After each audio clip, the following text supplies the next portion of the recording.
The War of the Worlds. By H.G. Wells. Part 2. Chapter 3. The Days of Imprisonment. The arrival of a second fighting machine drove us from our peephole into the scullery, for we feared that from his elevation the Martian might see down upon us behind our barrier. At a later date we began to feel less in danger of their eyes, for to an eye in the dazzle of the sunlight outside our refuge must have been blank blackness, but at first the slightest suggestion of approach drove us into the scullery in heart-throbbing retreat. Yet terrible as was the danger we incurred, the attraction of peeping was for both of us irresistible. And I recall now with a sort of wonder that, in spite of the infinite danger in which we were between starvation and a still more terrible death, we could yet struggle bitterly for that horrible privilege of sight. We would race across the kitchen in a grotesque way between eagerness and the dread of making a noise, and strike each other, and thrust and kick, within a few inches of exposure. The fact is that we had absolutely incompatible dispositions and habits of thought and action, and our danger and isolation only accentuated the incompatibility. At Halliford I had already come to hate the curate's trick of helpless exclamation, his stupid rigidity of mind. His endless muttering monologue vitiated every effort I made to think out a line of action, and drove me at times, thus pent up and intensified, almost to the verge of craziness. He was as lacking in restraint as a silly woman. He would weep for hours together, and I verily believe that to the very end this spoiled child of life thought his weak tears in some way efficacious. And I would sit in the darkness unable to keep my mind off him by reason of his importunities. He ate more than I did, and it was in vain I pointed out that our only chance of life was to stop in the house until the Martians had done with their pit, that in that long patience a time might presently come when we should need food. He ate and drank impulsively in heavy meals at long intervals. He slept little. As the days wore on, his utter carelessness of any consideration so intensified our distress and danger that I had, much as I loathed doing it, to resort to threats, and at last to blows. That brought him to reason for a time. But he was one of those weak creatures void of pride, timorous, anemic, hateful souls, full of shifty cunning, who face neither God nor man, who face not even themselves. It is disagreeable for me to recall and write these things, but I set them down that my story may lack nothing. Those who have escaped the dark and terrible aspects of life will find my brutality, my flash of rage in our final tragedy, easy enough to blame, for they know what is wrong as well as any, but not what is possible to tortured men. But those who have been under the shadow, who have gone down at last to elemental things, will have a wider charity. And while within we fought out our dark, dim contest of whispers, snatched food and drink, and gripping hands and blows, without, in the pitiless sunlight of that terrible June, was the strange wonder, the unfamiliar routine of the Martians in the pit. Let me return to those first new experiences of mine. After a long time I ventured back to the peephole, to find that the newcomers had been reinforced by the occupants of no fewer than 3 of the fighting machines. These last had brought with them certain fresh appliances that stood in an orderly manner about the cylinder. The second handling machine was now completed, and was busied in serving one of the novel contrivances the big machine had brought. This was a body resembling a milk can in its general form, above which oscillated a pear-shaped receptacle, and from which a stream of white powder flowed into a circular basin below. The oscillatory motion was imparted to this by one tentacle of the handling machine. With 2 spatulate hands the handling machine was digging out and flinging masses of clay into the pear-shaped receptacle above, while with another arm it periodically opened a door and removed rusty and blackened clinkers from the middle part of the machine.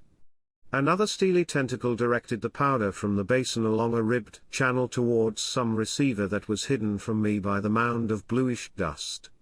From this unseen receiver a little thread of green smoke rose vertically into the quiet air. As I looked, the handling machine, with a faint and musical clinking, extended, telescopic fashion, a tentacle that had been a moment before a mere blunt projection, until its end was hidden behind the mound of clay. In another second it had lifted a bar of white aluminium into sight, untarnished as yet, and shining dazzlingly, and deposited it in a growing stack of bars that stood at the side of the pit. Between sunset and starlight this dexterous machine must have made more than 100 such bars out of the crude clay, and the mound of bluish dust rose steadily until it topped the side of the pit.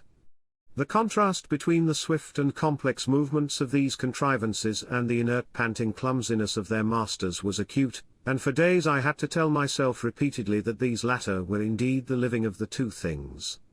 The curate had possession of the slit when the first men were brought to the pit. I was sitting below, huddled up, listening with all my ears. He made a sudden movement backward, and I, fearful that we were observed, crouched in a spasm of terror. He came sliding down the rubbish and crept beside me in the darkness, inarticulate, gesticulating, and for a moment I shared his panic. His gesture suggested a resignation of the slit, and after a little while my curiosity gave me courage, and I rose up, stepped across him, and clambered up to it. At first I could see no reason for his frantic behavior. The twilight had now come, the stars were little and faint, but the pit was illuminated by the flickering green fire that came from the aluminium making. The whole picture was a flickering scheme of green gleams and shifting rusty black shadows, strangely trying to the eyes.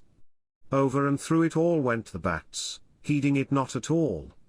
The sprawling Martians were no longer to be seen, the mound of blue-green powder had risen to cover them from sight, and a fighting machine, with its legs contracted, crumpled, and abbreviated, stood across the corner of the pit. And then, amid the clangor of the machinery, came a drifting suspicion of human voices, that I entertained at first only to dismiss. I crouched, watching this fighting machine closely, satisfying myself now for the first time that the hood did indeed contain a Martian. As the green flames lifted I could see the oily gleam of his integument and the brightness of his eyes.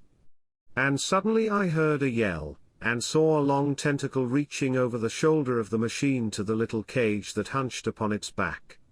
Then something struggling violently, was lifted high against the sky, a black, vague enigma against the starlight, and as this black object came down again, I saw by the green brightness that it was a man. For an instant he was clearly visible. He was a stout, ruddy, middle-aged man, well dressed. 3 days before, he must have been walking the world, a man of considerable consequence. I could see his staring eyes and gleams of light on his studs and watch chain. He vanished behind the mound, and for a moment there was silence. And then began a shrieking and a sustained and cheerful hooting from the Martians. I slid down the rubbish, struggled to my feet, clapped my hands over my ears, and bolted into the scullery. The curate, who had been crouching silently with his arms over his head, looked up as I passed, cried out quite loudly at my desertion of him, and came running after me. That night, as we lurked in the scullery, balanced between our horror and the terrible fascination this peeping had, although I felt an urgent need of action I tried in vain to conceive some plan of escape, but afterwards, during the second day, I was able to consider our position with great clearness. The curate, I found, was quite incapable of discussion. This new and culminating atrocity had robbed him of all vestiges of reason or forethought. Practically he had already sunk to the level of an animal. But as the saying goes, I gripped myself with both hands. It grew upon my mind, once I could face the facts, that terrible as our position was, there was as yet no justification for absolute despair. Our chief chance lay in the possibility of the Martians making the pit nothing more than a temporary encampment. Or even if they kept it permanently, they might not consider it necessary to guard it, and a chance of escape might be afforded us. I also weighed very carefully the possibility of our digging a way out in a direction away from the pit, but the chances of our emerging within sight of some sentinel fighting machine seemed at first too great. And I should have had to do all the digging myself. The curate would certainly have failed me. It was on the third day, if my memory serves me right, that I saw the lad killed.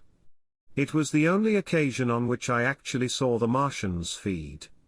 After that experience I avoided the hole in the wall for the better part of a day. I went into the scullery, removed the door, and spent some hours digging with my hatchet as silently as possible, but when I had made a hole about a couple of feet deep the loose earth collapsed noisily, and I did not dare continue. I lost heart, and lay down on the scullery floor for a long time, having no spirit even to move. And after that I abandoned altogether the idea of escaping by excavation. It says much for the impression the Martians had made upon me that at first I entertained little or no hope of our escape being brought about by their overthrow through any human effort. But on the fourth or fifth night I heard a sound like heavy guns. It was very late in the night, and the moon was shining brightly. The Martians had taken away the excavating machine, and, save for a fighting machine that stood in the remoter bank of the pit and a handling machine that was buried out of my sight in a corner of the pit immediately beneath my peephole, the place was deserted by them. Except for the pale glow from the handling machine and the bars and patches of white moonlight, the pit was in darkness, and, except for the clinking of the handling machine, quite still. That night was a beautiful serenity, save for one planet. The moon seemed to have the sky to herself. I heard a dog howling, and that familiar sound it was that made me listen. Then I heard quite distinctly a booming exactly like the sound of great guns. 6 distinct reports I counted, and after a long interval 6 again. And that was all.